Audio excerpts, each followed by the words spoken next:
fundamentos: a verdade e o amor. Verdade e o amor. Eu pergunto para vocês, o que é a verdade? O que é a verdade? Meus irmãos, escute o que eu vou dizer a vocês. Alguns termos que nós usamos, no sentido espiritual, eles não podem ser traduzidos baseado em conceitos de dicionários, baseado em linguística, de forma alguma. Alguns termos, eles devem ser traduzidos dentro de um conceito de eternidade. Verdade é um termo que tem que ser traduzido dentro do conceito de eternidade. O que é a verdade?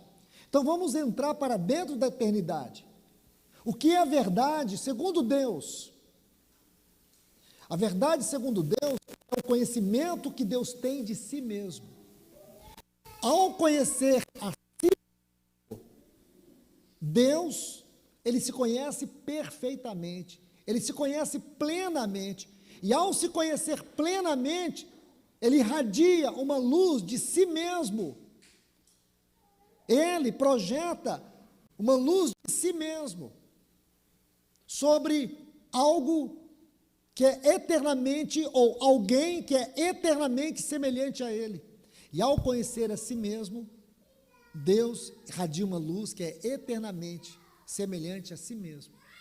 E este, que se torna esta luz de Deus, que é semelhante a ele mesmo, é o seu Logos. O que é o Logos de Deus? É a sua verdade.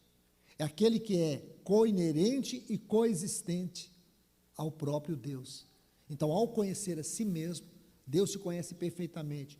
E ao se conhecer perfeitamente, Deus, ele projeta uma luz que é eternamente semelhante a ele. E esta luz é a pessoa do seu Filho, é o Logos, ele é o conhecimento de Deus. Por isso que você vai ler, lá em Colossenses capítulo 15, que ele, o Senhor Jesus, o que ele é? Ele é aquele que torna o Deus invisível, visível. Aquele que disse para Filipe, em João capítulo 14, versículo 8, quem vê a mim, vê o Pai.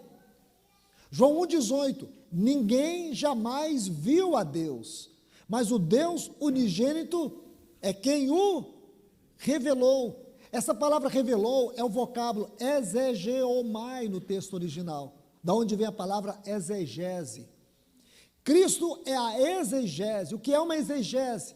É uma explicação clara, consistente. Cristo é a explicação consistente, é a revelação consistente de quem é Deus.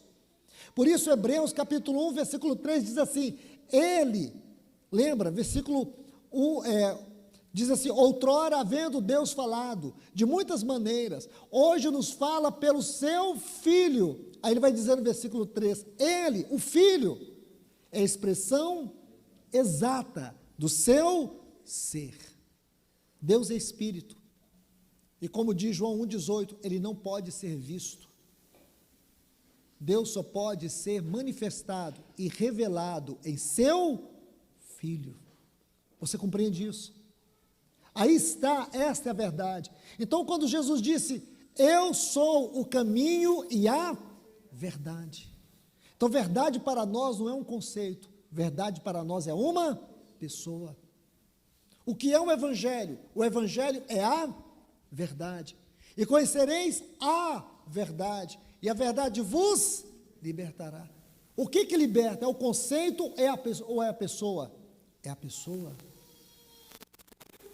É a pessoa. Santifica-os, João 17, santifica-os na verdade. A tua palavra, o teu Logos, é a verdade. Está vendo? Nessa transformação é que ocorre a santificação, e tudo isso pela verdade. A igreja de Éfeso tinha a verdade. Quando o diabo vem destruir o mover de Deus, uma comunidade, o primeiro fundamento que ele remove é a verdade. E o que ele coloca? O que ele colocou em Éfeso. Sabe o que vira, irmãos? Discursos vazios. Você já se deparou com reuniões onde alguns irmãos que estão pregando ficam ali tentando explicar a palavra e não diz nada? Você já participou de reuniões onde os irmãos pegam o microfone, abrem a Bíblia, fala e não diz nada? Sabe por quê, irmãos? Não perca tempo, a verdade já foi removida. A verdade já foi removida. Mas é mais fácil o quê? É mais fácil tentar dissimular. Não, irmãos, nós precisamos colocar o nosso rosto no pó. Pedir ao Senhor, revela-nos. Não é trazendo irmãos de fora, não é tentando fazer conferências, não é tentando fazer encontros, é fechando as portas, é dizer para os irmãos, vamos para o trono. Se o Senhor não nos revelar, se o Senhor não nos tocar, nossa expressão de igreja é uma vergonha na cidade. É isso que é a igreja de Éfeso. Mas nós, irmãos, preferimos fazer o que todo mundo faz, né? Toda esquina tem uma placa lá com algum nome, dizendo aqui é a igreja. Será, irmãos? Será que se esta comunidade aqui, um exemplo, suponhamos que todos nós aqui, morássemos aqui em Tapejara e fizéssemos parte desta igreja, será que se o Espírito Santo enviasse essa carta e ele andasse aqui nessa rua, aonde que ele encontraria a igreja para entregar a carta? Porque cada um tem um nome.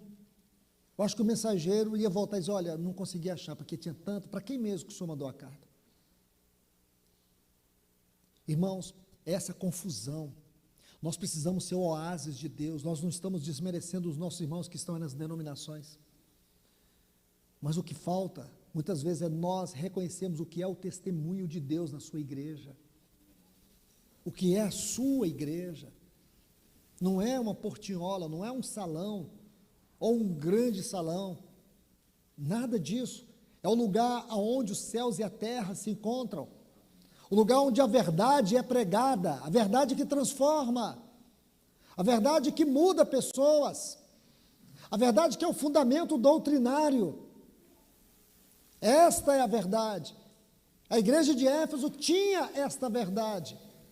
Se você olhar para Atos dos Apóstolos, capítulo 6, versículo 7, existe uma nota muito importante, diz que ali em Jerusalém, a palavra de Deus crescia. No capítulo 12, você vai ver algo maravilhoso, vai dizer que a palavra não só crescia, mas também que ela se multiplicava. Mas quando chega no capítulo 19, que é o capítulo relacionado com a igreja de Éfeso, diz que a palavra de Deus crescia, se multiplicava e prevalecia poderosamente. Sabe o que eu quero dizer? Que na igreja de Éfeso, o evangelho chegou ao ápice da sua exposição e da sua revelação e da sua aplicação. Mas eles perderam, irmãos. Eles perderam. Será que nós não nos incomodamos com isso, irmãos? Será que nós não estamos incomodados com a nossa superficialidade? Será que nós não estamos incomodados de vivermos apenas vida cristã baseada em religião e não em realidade espiritual? O que nós estamos buscando? Religiosidade ou realidade espiritual? O que nós estamos verdadeiramente buscando nesse tempo? Ser uma igreja com realidade espiritual ou uma igreja com dissimulação espiritual, uma igreja religiosa? Temos a mesa do Senhor, mas é religião. Temos cânticos, mas é religião.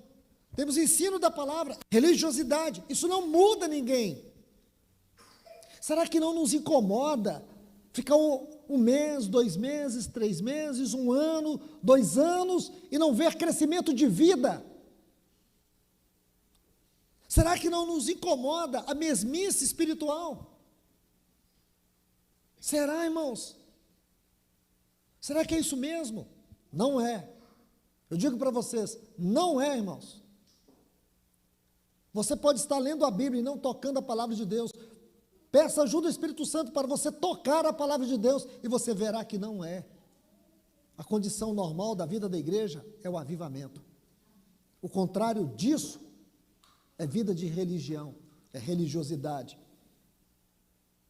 O Senhor está reprovando uma igreja. Se você olhar nesta igreja, existe pelo menos 9 virtudes.